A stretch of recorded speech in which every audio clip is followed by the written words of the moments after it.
Good morning. মঙ্গলবার সকালবেলায় আমার শরীরটা খুব খারাপ ছিল, গলা প্রায় বসেই গিয়েছিলো, এখনও বসে রয়েছে।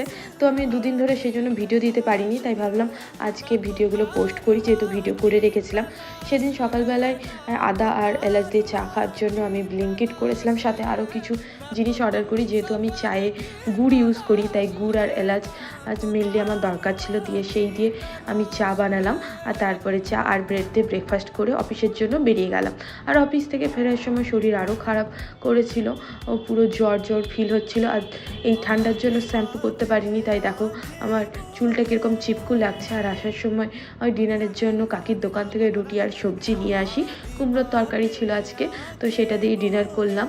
আর আজকে রুমে এসে দেখি আমার একটা পার্সেল এসেছে, আমার একটা খুব ফেভারিট প্ল্যানার, যেটা প্রতি বছর আমি বাই করি, তো সেটাই অর্ডার করেছিলাম। এবছর একটু লেট হয়ে গেল কিনতে, তো সেটাই এসেছে। এটা নেক্সট ভিডিওতে তোমাদের সাথে ডিটেলসে জানাবো।